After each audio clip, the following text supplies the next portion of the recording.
Okay.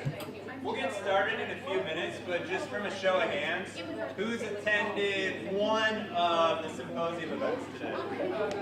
All right, pretty good, pretty good. How about two? Has anyone? Two! Excellent. Guess how many Dr. McGay has been to? None. This is his first. So chastise him as you see him come in. Oh, he's out in the hallway. He missed mine. I thought he'd be Very clever. Sick burns. He just got burned, Dr. McGay. So we'll get started in a few minutes here. But as Joe mentioned, if you have not swiped your card yet, please do that.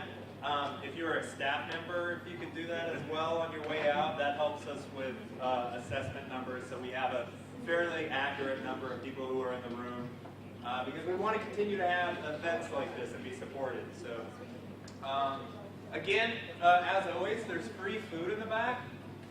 Great dessert items, so please eat all those, because we do not want to eat them. We do, but we don't. So take some on your way out. And then we'll give people another minute or two more, and then we'll get started. So that means you guys have 2 minutes until we perform. So I think we come back to that, obviously.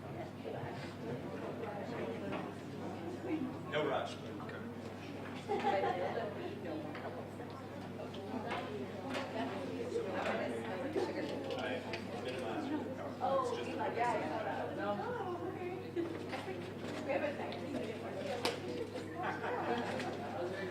I was going to go there.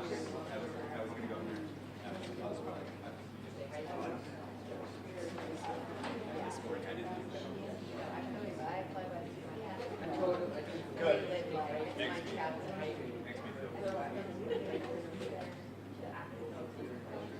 All right, doors closing, so I think that's a nice cue to start. So thanks again for joining us. I see a lot of familiar faces here, and I know you guys are associated with Common Read classes, and so there is a benefit to showing up to each of these. But I really hope in the fall that we see you at these events for the lecture series. We're going to be doing a lot of fun things, so keep an eye out for that. We'll definitely be advertising it, but all those things will be up on the website too. So check the Cardinal Reads website, nic.edu/Cardinal Reads. We'll continue to have great events for you, all right? So we're very pleased to have our guests here today. Dr. Kim Richards and students from the Salish School of Spokane. Round of applause, please.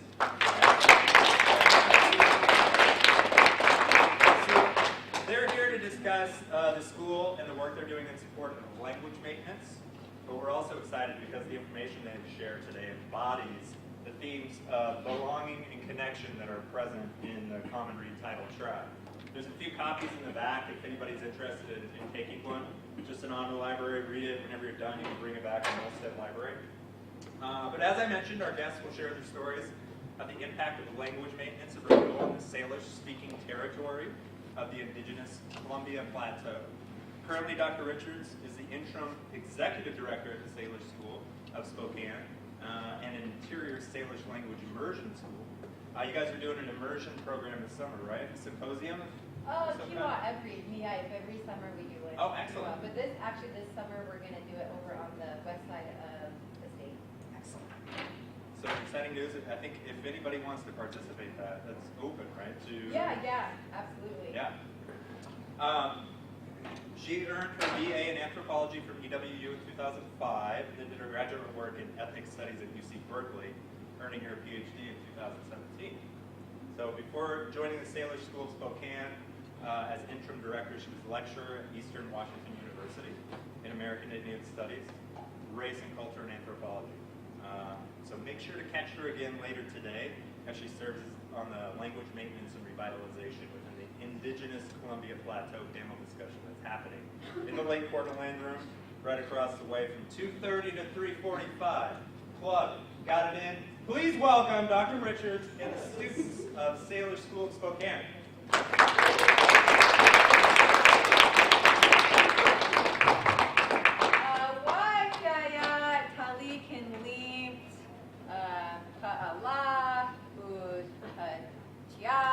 So I'm really happy that y'all are here, that y'all made it, that you arrived.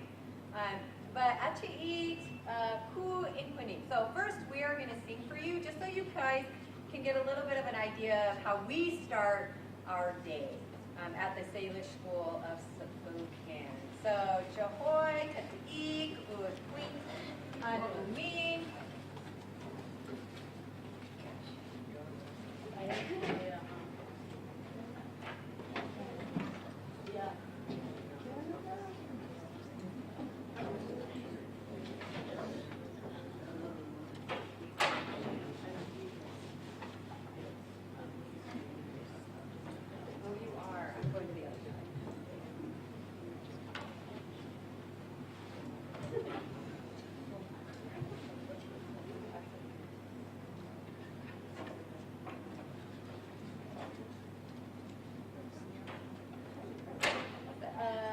Ahoy! Sweetie Ilumihum. He's ill. Ahoy. Stiman Hamid. Equini Achi. What song do you want to sing first? Seal? Okay, so the first song that we are going to sing you is called Skiel, and it is a song about the beauty of our people and the beauty of our land.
family that are spread throughout the Spokane, Coeur d'Alene, Colville, and beyond tribes. And so that song was a stick game song, and it traveled up into the Okanagan territory, up into the Sinaiks territory, and then it came back to us in that format. Okay, and then the last song is a child's nursery rhyme.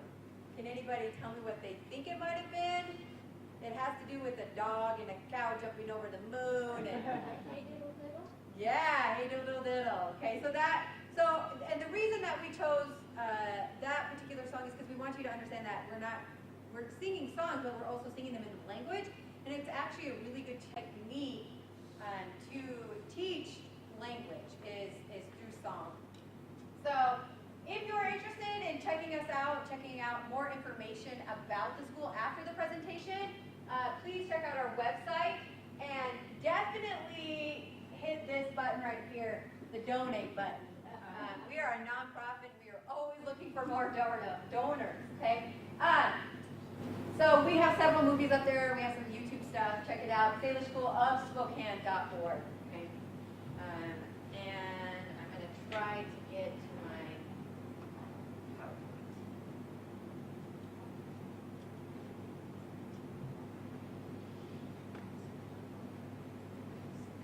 Oh, goodness. So, where's the button? Slideshow, right there, right? From the beginning. It's been a while. I haven't been a professor for a little while. Is this a little boop that like moves slides? Perfect. T-poop. Oh, okay. So this is our logo. Can anybody tell me what they think these animals? Who are these animals? Okay, so there's definitely a split chenum. That chenum is a deer. Okay. What else? Moose. Wolf. So this is a coyote, okay, 6 leaf, and this is actually, it looks like a Pavlova, but this is actually a skimpies. This throws you off. Totally throws you off. We touch my skin. I don't know why. Okay, so that's our logo. If you see this out and about, now you'll know what it's about, okay? All right, so we're going to start the presentation off talking about who are the Salish people, okay? And so this red area here is really the traditional territories of Salish people. As you can see, it goes all the way to the coast and all the way back through to what is today called Montana, okay? Obviously, this border was non-existent for the majority of our existence, okay? So we have territories that go up into what is now today called Canada, right? And there are different linguistic divisions within Salish itself, and we can get into that later, but essentially what you need to know for this presentation is that there's coastal Salish, there's interior Salish, and then with interior Salish, there's northern interior Salish and southern interior Salish, okay? So what do you think makes something an interior Salish language? Away from the ocean. Yeah, it's divided by the mountains, okay? So it's essentially on the interior side of what is today Washington or Canada or what have you, okay? All right, moving on. So what we like to refer to it as the Salish cultural package, because language does not stand alone, okay? It has a whole culture or cultures that support it, okay? And so we had by 4000 BP a complex collector society. This included pit houses, okay, white pine bark canoes, salmon fisheries, roots, fields, and pit ovens, and then bow hunting. Okay, so that's some of the essential elements, those anthropological elements, if you will, of our culture. If you were to just boil it down to that. Yes. I'm sorry, what does BP mean? That's a great question. I would have said BC, or EC. So it's essentially 4,000 years ago. Oh, okay. Yeah, or Kuma. Yeah. Before. It's about 4,000 years ago. Okay. This is actually a communal presentation, so other people have added it in. I was like, I wouldn't have put that there. I would have just said 4,000 years ago.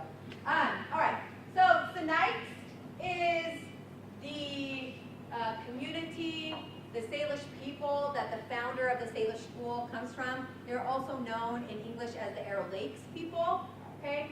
And today, they share cultural space, a reservation with other Salish communities, as well as Sahaptin language-speaking communities known as the Colville Reservation, okay? But this is a kind of a interesting map if you think about who these communities are, who these speaking communities are. So down here, the southern portion is the Spokanes, then you have the Sampoils and the Colvilles, okay? And then if you go further north, you have the Okanagans and the Meth House, and they are actually all on the southern portion of that U.S.-Canadian boundary, and the majority of the Sinixt territory is actually up in what is today Canada, okay? But that being said, why is this important? Well, the Sinixt are a political unit, okay?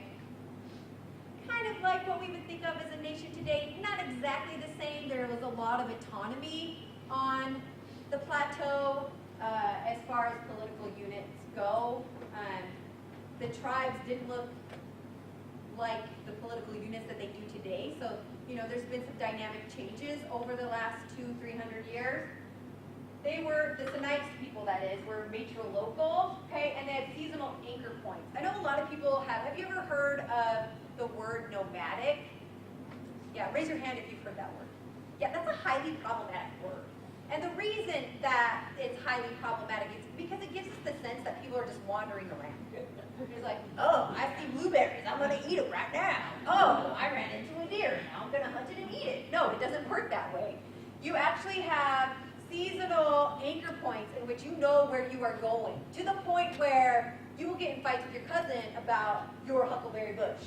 Don't mess with my huckleberry bush, don't mess with my family's huckleberry patch, don't mess with our deer hunting space, okay? So there is a very clear and definitive idea of private property on the plateau, okay? And like, you don't mess with my camas, you don't mess with my bitterroot. Our families and our clans or our tribes, they don't really have clans up here. Sorry, I'm speaking to my people too. We had very definitive spaces and places that we would go during different seasonal times of the year. So what time of the year is it now? What's growing now that you could go out and get? Does anybody know? Well, it's mushroom season-ish. What is traditional to the plateau? Does anybody know what's starting to bloom? Camas and bitterroot, okay? And just a couple of weeks ago, the smooplehen, they're starting not to bloom, but their leaves are coming out. So that's something that's actually called a starvation food. That's the first food that would come up. That is a fresh food, and it kind of tastes like bitter celery. It's acid. Yeah. Oh, sorry, the smooplehen is a, what do you guys call it? Not you guys. What is it in English? Balsam root sunflower. Thank you. Because we would just call it sunflower. But then there's another sunflower that other people know, and it's not the same sunflower. Pepper, not the same. All right. And then we are ravine and alpine focused, meaning that we're moving to these spaces. Why would we be going to ravines? What are in ravines? What's there? Fish, water, rivers, right? So a lot of the folks that we're talking about up here, they're river people, okay? And they're getting up to 75% of their protein from salmon and trout and other fish, okay? Oh yeah, I forgot. All right, so this brings us into how our cultures and our language changed, okay? So we're moving from your little anthropology lesson into more American Indian Studies lesson, okay? And that is, what happened? Well, so what happened was genocide. So, and genocide is a coordinated plan of different actions aiming at the destruction of essential foundations of the life of national groups with the aim of annihilating the groups themselves. The objectives of such a plan would be the disintegration of the political and social institutions of culture, language, national feelings, religion, and the economic existence, okay, of national groups and the destruction of the personal security, liberty, health, dignity, and even the lives of the individuals belonging to such a group. So if we're talking about the way in which genocide was enacted on the plateau and how it affects institutions of culture, language, national feelings, religion, and economic existence, what are the things that we're talking about that's taking place on the plateau? What was happening here to the indigenous people of this place? How did genocide manifest itself? Because it's not just done out there in the world by a cloud, okay? It's done by individuals. It's enacted by individuals, maybe state-sponsored actions, okay? But what would those be? U.S. government coming in and putting you on reservations, right? Okay, right. So removing us from our traditional lands and containing us into concentration camps called reservations, okay? So that's a good example. What would that affect? If your people are no longer able to subsist off their traditional territories and go to their traditional anchor points, how does that affect their culture? What is it affecting? Identity. Okay, it's going to affect your identity and your connection to the land and your space and your territory. Is it going to affect your economy? Yeah, if you're no longer able to go to the supermarket, how is that going to affect you? You're going to be hungry a lot of the time, right? So when people talk about the impoverishment of Native people, or that Native people are in poverty, this is not something that we did to ourselves. This is something that was done to us and that we have been working through ever since, right? So when you take away your economy, when you take away somebody's economy, they have to completely recreate that. But then you also have to be given the tools to do that, right? Okay, so just as an example of genocide, because I know that people hear about genocide and oftentimes we think about the Battle of Little Bighorn. And yeah, that happened, and it was horrible, and it was awful. But that's actually, those physical battles are not the key component of genocide. Genocide is systematic, and it takes place over and over and over again to the same people through generations. So colonization and genocide is still taking place for Native peoples. They're still experiencing it, they're still feeling it in many ways. What about culture and language? What is the number one institution that has attacked Salish language and culture? Number one institution. Schools. I want you to step back from the boarding school narrative and understand that was just the starting point. How many public schools do you know are full immersion in Salish? They don't exist. That means that genocide is continuing in the public schools. Our kids do not have access to their language for more than an hour in any public school. And that's an hour a day. Are you going to learn a language fluently, become fluent in a language in an hour a day? No, it's not going to happen, okay? So I want you to expand your ideas of what genocide is and what it looks like, and even what it feels like.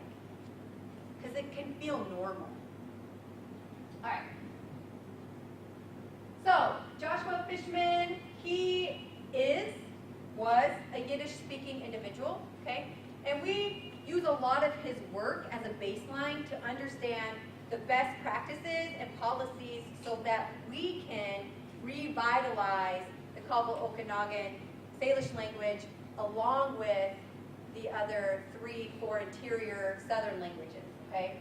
So he did work on Yiddish-speaking folks. So pre-genocidal, we're talking about 11 to 13 million members of this speech community. And what genocide is he talking about? The Holocaust, right? Okay, so we're talking about the Holocaust that took place during World War II or before then, okay?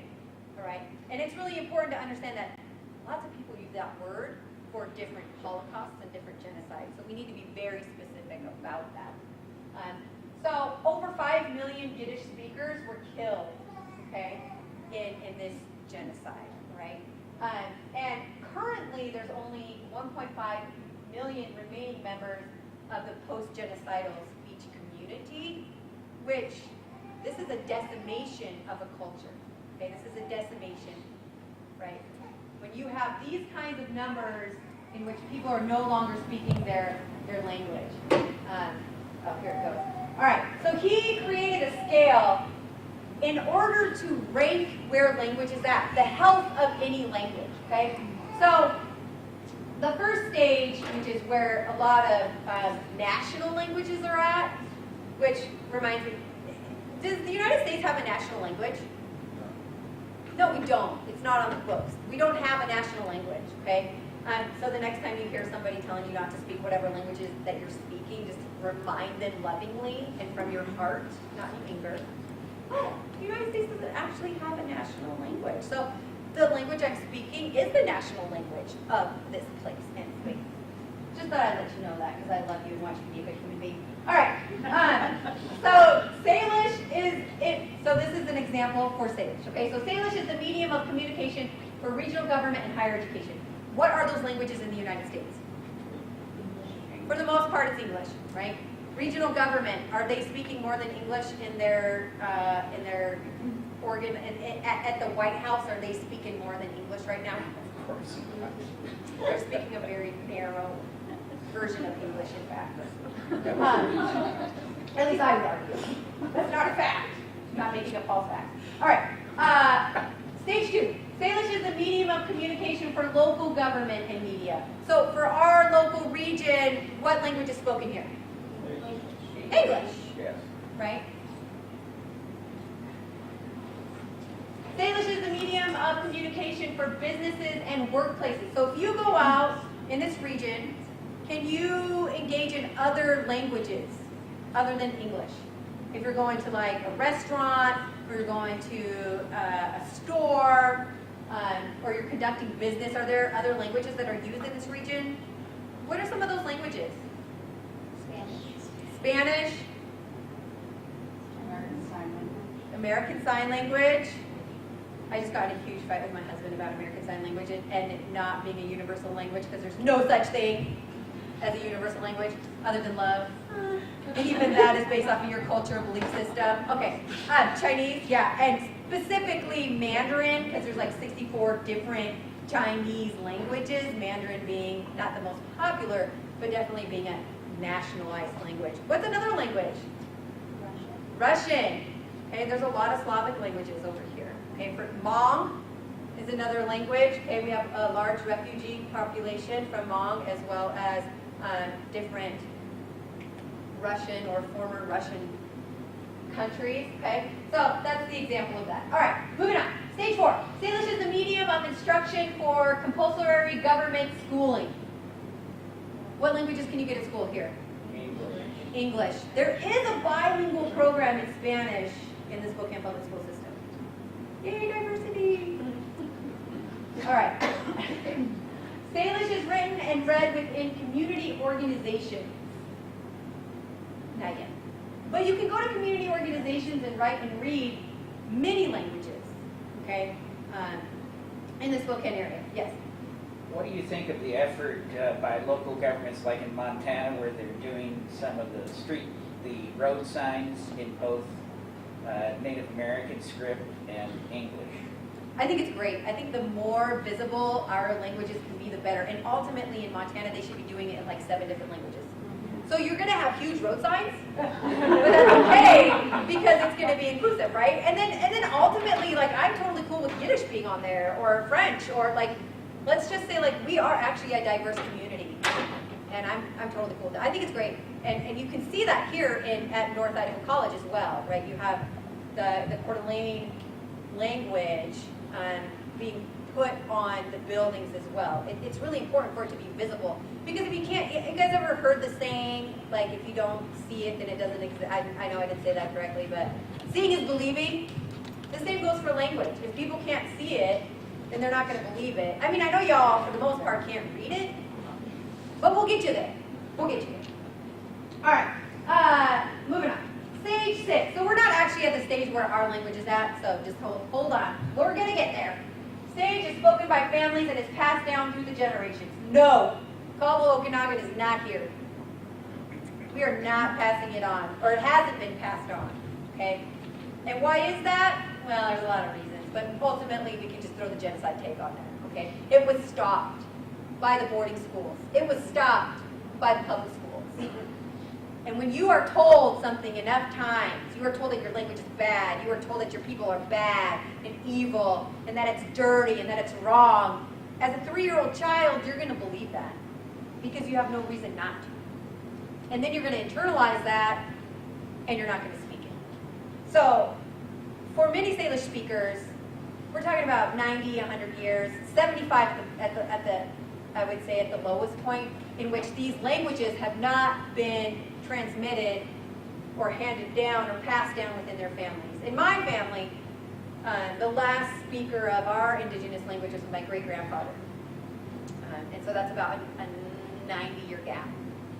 My mom grew up with it. She was fluent, and then she went to kindergarten, and she doesn't speak our language anymore.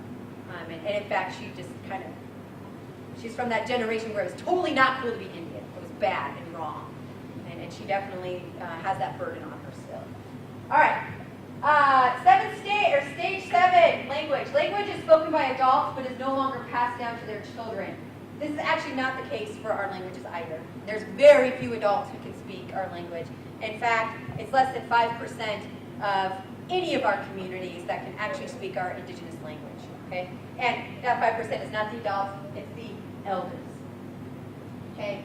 So we are at a stage 8. Salish is only spoken by the grandparent generation. And this is the case for every interior Salish language. And that means that you grew up with the language. So the important thing that I want you to walk away with is that there is a difference in language learning. So if you are a natural learner, meaning that you've learned the language as a child and you've grown up in the language, that means you're a native speaker. If you came to the language later on in life, then you are an apprentice speaker. Okay? So you are still learning the complexities of that language for a much longer time because you're just not able to soak it in. My kids, one of their favorite things to do is to tell me how my grammar is wrong. And they're kids, so they don't care that they're hurting my feelings, especially since they're my kids. And they're like, you just said that wrong. That's the wrong tense. And I was like, why do you even know about tenses? I didn't know about tenses. But because they're learning multiple languages, they have to be able to understand how tenses work. So, just to hit it on the head one more time, and this is really big. Salish is only spoken by the grandparent generation. So, we could be in the place where Salish is no longer spoken in the next 2 years. Every single elder in our language communities could pass away, and we would not be speaking any Salish. And this has happened. This has happened in our local communities where our communities no longer have a living elder who speaks their language. And we cried because now that language is sleeping. It doesn't mean it's completely extinct, but it's sleeping and it's waiting for somebody to work with it. This land is waiting for it to be spoken. All right. So, in Sokchin, this is the language that we teach at the Salish School of Spokane. This is the language that we are working with, okay? And if you can see, this is the Caldwell Reservation right here. This is the Spokane Reservation. The Insokchin Caldwell Okanagan language is spoken right up in here, okay, in the Okanagan Valley. It's not actually the language of the Lakes people, of the founder. And that's because, unfortunately, there wasn't a whole lot of Lakes people that wanted to teach the language. Okay, so they were working with Okanagan elders. Right, so we are at stage 8. Remaining active users of the language are members of the grandparent generation and older. So our number one concern is actually how healthy our elders are, because they're the ones that are continuing the language, and they're the ones that are able to tell us, what a word is. That being said, we're pretty dynamic because they weren't really talking about, Star Wars in 1920. So we got to come up with some words too, like, microbiology or, rockets and stuff. Okay, so just understand that our language wants to be a living language just like English is a living language. And I, for example, didn't know that drinking tea meant something different now than when I was younger. So, same with our language, things are going to change just a little bit. I was like, what y'all talking about? Yeah, I'm talking about y'all right here. All right. Learning a lot. All right. So today we have about 100 to 150 fluent speakers who were raised in the language. Most of those live in Canada. And honestly, I would say that's a really optimistic number. 25 to 50 fluent apprentice speakers, okay, of the language, right? Our languages have been well documented. They've been extensively recorded in the 70s, the 2000s, up through the 2010s. And so one of the most important things that we can do is go out and record our elders and talk to our elders and speak with our elders because, there's words that we haven't had for over a decade. And nobody could find those words until they went back through and found those words. And this is a little bit more than PG-13, but one of the words that we could not find was the anatomy of a woman. Why do you think that is? Why is it, because elders knew it, but they wouldn't speak it. Why is that? There were women back in the day, Scout Club. Thank you for your very important contribution to that conversation.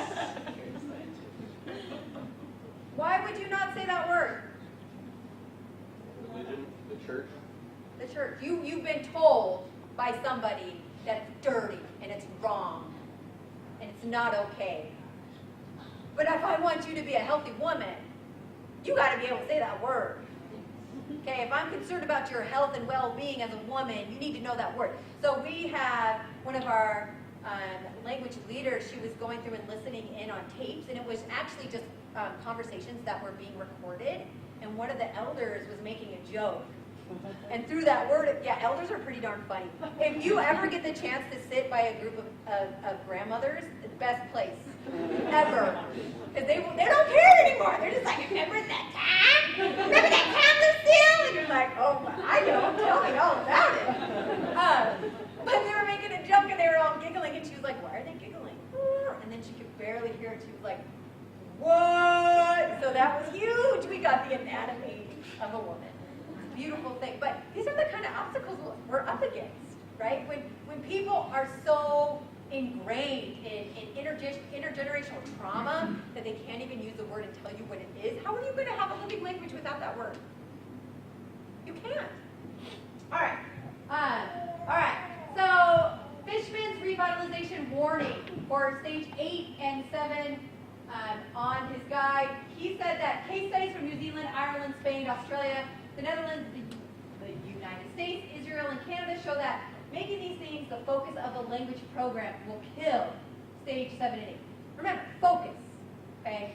If this is your focus, if this is where you're putting all your eggs at, you're going to kill your language, okay? Immersion schooling not connected to adult fluency systems. I don't know about you, but I don't expect my children to be able to take on the problems of the world. I'm not looking at my 3-year-old and saying, so what you going to do about global climate change today? Because he's going to be like, where's my transformer? What are you talking about, right? We cannot expect our children to save us. No generation, this is not Peter Pan land, okay, and even Peter Pan was a hot mess. That's why he's Peter Pan, okay? I know it's Neverland. But we're taking Peter Pan out of Peter Pan land, okay? And our children, who just lovingly corrected me about Neverland, because that's what's important, are not going to save our language. They cannot be the spearhead. They are not the arrow. They don't have the capacity or the tools to lead an organization, to get us together. They're in their own drama, and I love them.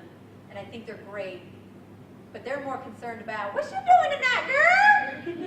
Than saving a language. Or if we can, what they're having on their plate. All right. Public school programs, if you're getting an hour of language a day, is that enough to be fluent? No, you're going to kill your language. Casual community evening classes, you are getting language 2.5 hours a week. Are you going to save your language? No.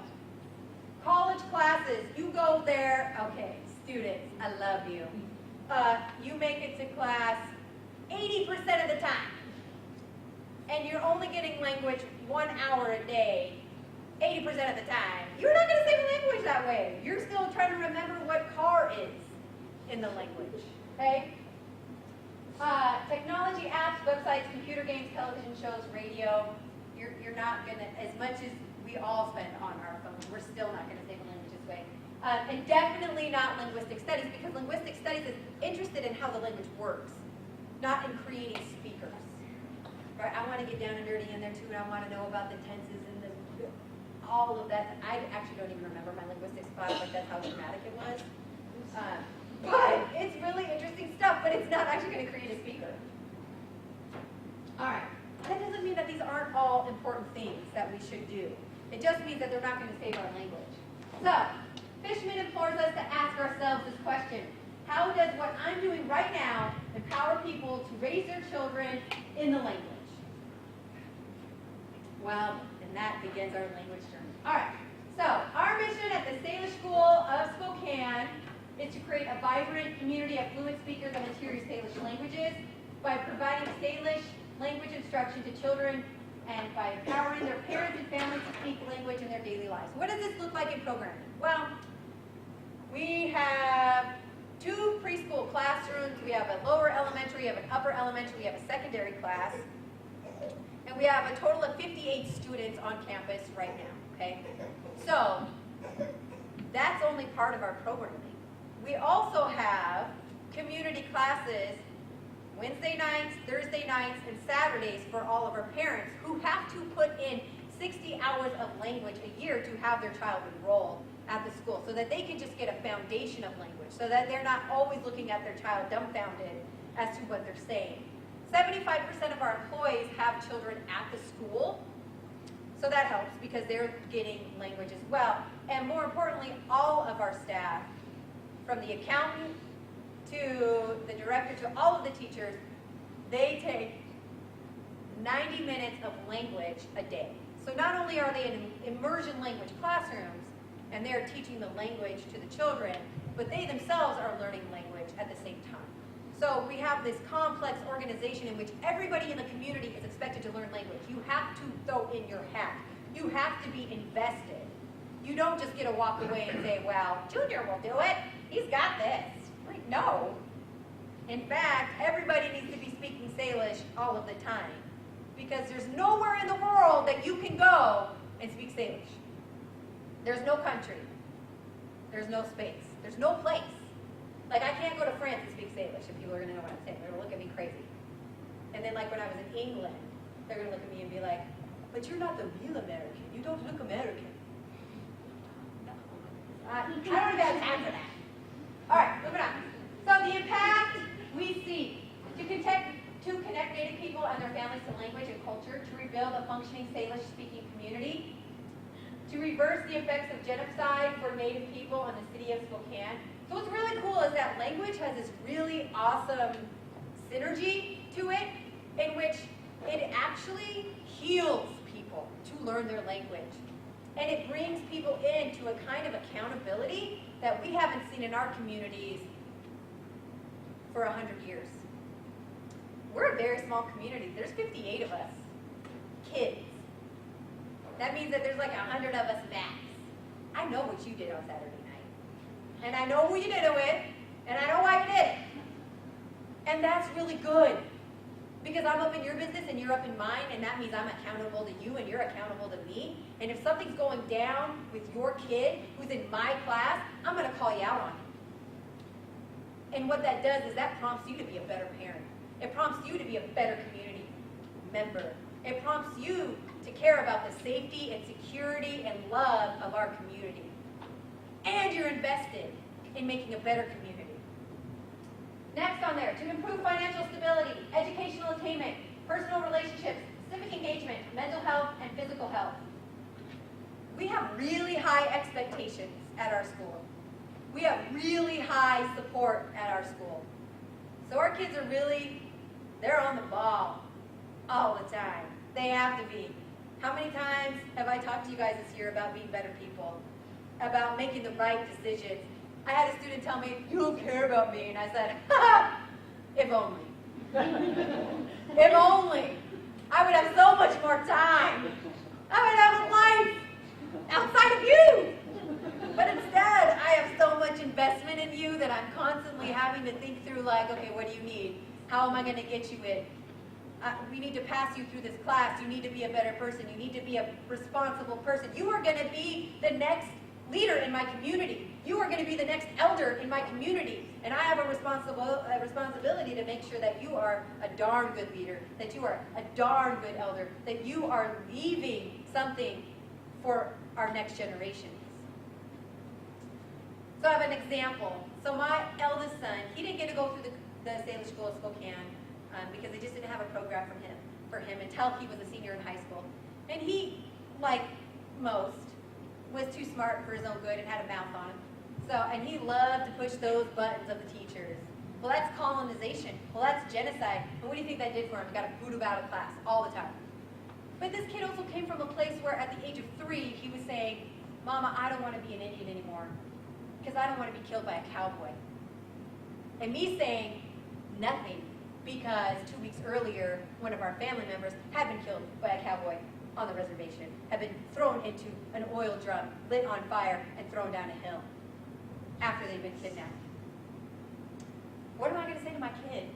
He understood violence was his past, and violence was his present, and violence was his future. That's the world he lived in. And that's not the world that I wanted to put out there for him. Bringing it back to my next eldest son, who is now 11. Beautiful 11-year-old. He's such a pain in the hind. Oh my God.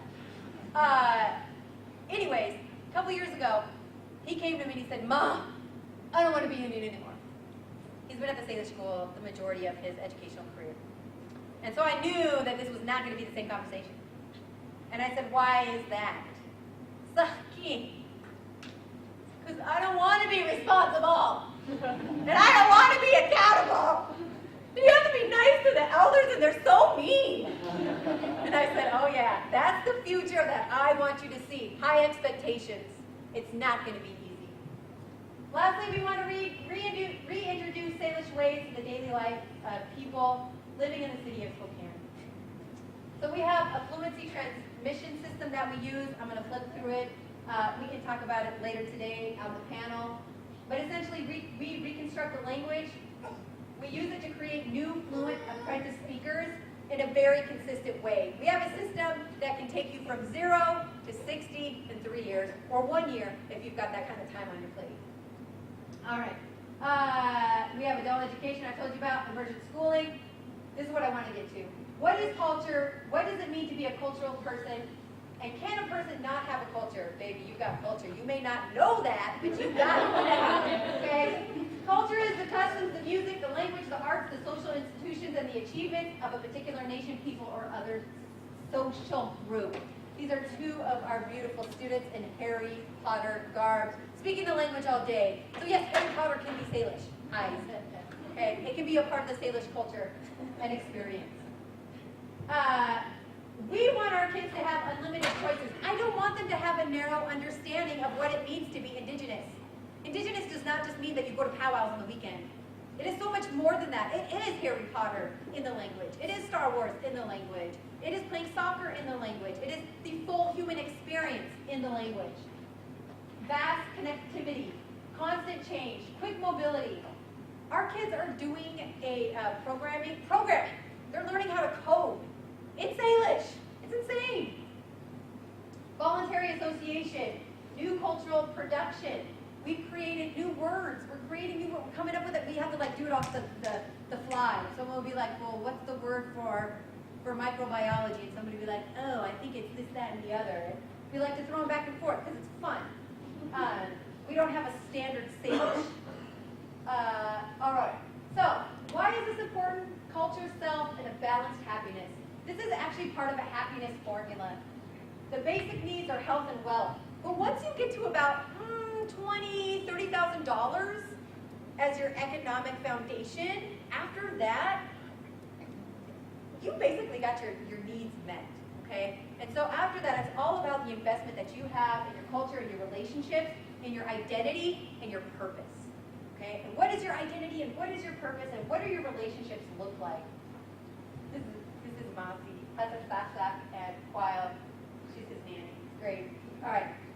And so what we assert is that the best individuals and the best culture make goodness, beauty, and service to others the core of their identity and their purpose. That success is not a Lamborghini. I'm not saying I'd turn it down. But I'd probably wreck it because I'm not a driver person. But really it's about how to be a better person. It's about connecting with people and expecting them to be better people and expecting them to make better choices and expecting them to be responsible. And here's the big word, accountable. That's one of our major issues in the United States today is that we're not accountable to anybody. Who are you accountable to? Me. That's it. Oh, well, you've got a problem. You're not connected, and nobody's calling you out. You know when you go home and you don't like to go home because mom calls you out? That's the kind of stuff that we need from everybody. Okay? The Salish Cultural Package is a blueprint for a happy and moral life because it supports and actually perpetuates this idea of making goodness, beauty, and service. So the destiny of the world is determined less by the battles that are lost and won than by the stories it loves and believes in. And those stories are about responsibility, are about service to our community, and most importantly, they're about gratitude. Could you imagine if our world was more concerned about gratitude and giving thanks for the things that we have than it was about tearing people down? We would have a completely different world. Upward. Tali Limlam. Thank you guys for going through this journey with me. If you have any questions, I'm here. I like your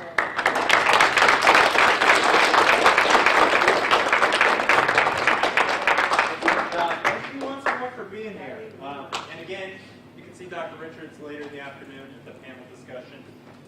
So check that out. I just want to give another plug for the lecture series that's happening this fall. Keep that on your radar. And then we're taking recommendations for this upcoming Common Reads, so 2020 through 22. Go to the Cardinal Reads website. You can submit a book in support of the theme, which is Common Ground, Science, Technology, and Society. All right. Another round of applause for our speakers today. Thank you, everyone.